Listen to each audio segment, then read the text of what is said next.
Si nous avions pu survoler avec notre drone ce territoire au début de notre ère, à l'époque des Gallo-Romains, le spectacle aurait été très différent. L'océan recouvrait alors tout le golfe de Saintonge, d'où émergeaient quelques falaises, quelques presqu'îles.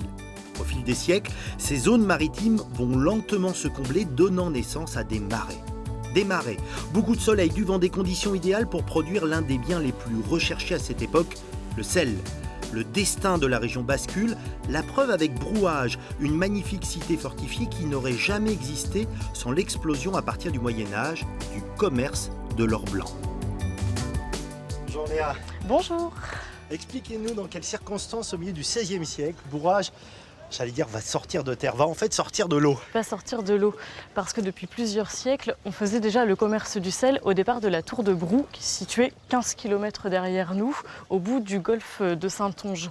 Ce qui va se passer, c'est que ce golfe de Saintonge s'envase, les bateaux n'arrivent plus à accéder jusqu'au pied de la tour de Brou, et en 1555, le seigneur de la châtellenie d'Hyers, qui était une petite île à l'époque, eh bien, il va avoir une idée lumineuse, construire un nouveau port pour faciliter le commerce du sel. Ça va être la naissance de Brouage. Le lieu n'a pas été choisi au hasard. Tous les bateaux qui venaient ici acheter du sel étaient lestés de pierres. Une fois arrivés, on les jetait par-dessus bord sur des hauts fonds, ce qui finit par créer un îlot artificiel. La ville repose ainsi sur des pierres provenant de toute l'Europe du Nord. Brouage a le commerce dans ses gènes. Là, au XVIe siècle, on en aurait vu quoi ? Et bien là, on aurait vu un immense bras de mer. Aujourd'hui, il reste un chenal ostréicole. Au XVIIe siècle, fin XVIe, début XVIIe siècle, on a un bras de mer qui fait 150 mètres de large. Donc on a des dizaines de 3-mâts qui viennent ici, qui arrivent de toute l'Europe du Nord pour charger en sel. Aujourd'hui, l'océan, il est à combien ? Il est à 3 km à vol d'oiseau. Ça paraît incroyable et en même temps, quand on voit Brouage, l'aspect militaire, il est un peu trompeur parce qu'on se dit c'est une place militaire. En fait, c'est un coffre-fort. En fait, c'est un coffre-fort pour le sel. C'est une place de commerce. Le problème que va rencontrer Brouage, eh bien, c'est la convoitise parce qu'on arrive à l'époque des guerres de religion. Les catholiques et les protestants vont se disputer la ville et seulement 15 ans après la construction de Jacopolis sur Brouage, nom originel de la ville, eh bien, on va devoir commencer à fortifier eh bien, pour essayer d'éloigner nos ennemis. On ne trouve ici que 2 portes fortifiées à outrance pour communiquer avec l'extérieur.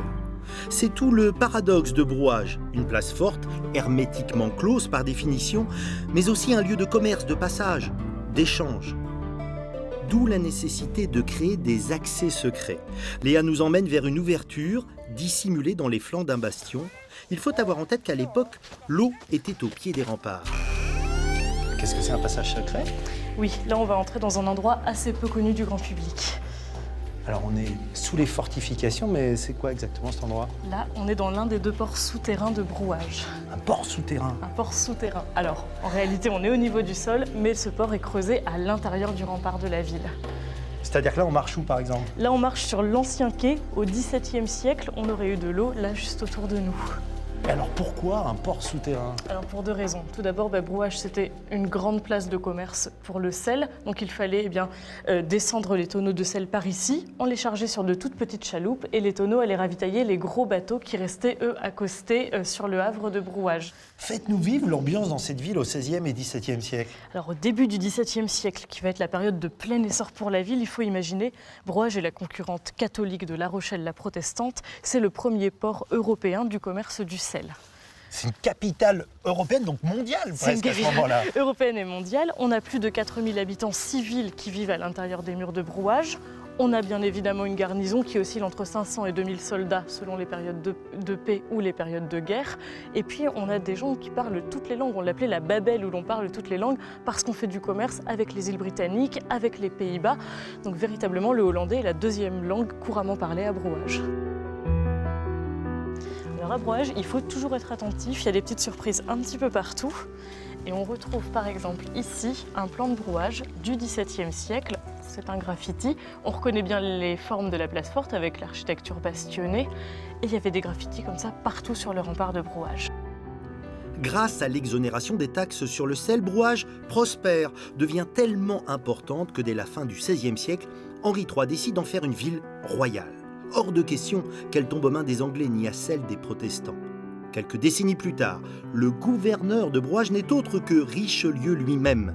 La ville, qui compte alors 4000 habitants, devient sa base militaire, son poste de commandement pour le siège de La Rochelle. Richelieu fait construire des casernements, cette immense halle aux vivres de 750 mètres carrés, de quoi tenir un siège. Si Richelieu traite si bien Brouage, c'est aussi parce que grâce au commerce du sel, il va amasser une fortune personnelle colossale. Dans son palais richement meublé, il recevait des clients qu'il fallait traiter avec égard. Alors ça, c'est le bâtiment le plus insolite de l'histoire de Brouage. C'est la glacière de la ville qui a été construite au XVIIe siècle sous le gouvernement de Richelieu. Pendant l'hiver, on prélevait la glace sur les canaux d'eau douce qui entourent la ville de Brouage et on la déversait dans le fond de ce puits. C'est très profond, assez étroit, orienté au nord. Et on pouvait conserver ainsi jusqu'à 22 tonnes de glace pendant toute l'année. Ça servait d'une part pour les besoins de l'hôpital de Brouage, grand consommateur de glace, parce qu'on s'en servait à la fois pour conserver les préparations pharmaceutiques, mais aussi pour anesthésier ces pauvres soldats blessés. Et puis on avait ici des hôtes de luxe qui venaient en court séjour, et eux, eh bien, ils étaient très friands de sorbet. C'est pas vrai, c'est Richelieu qui voulait servir des sorbets à Brouage. Voilà, c'était de bon ton de servir du sorbet à la table du gouverneur. Ce qui est touchant à Brouage, c'est qu'en permanence, ça fait appel à l'imaginaire. Oui, Brouage a été construite fin XVIe siècle pour être un grand port de bord de mer. C'est ensuite devenu une place forte réputée imprenable.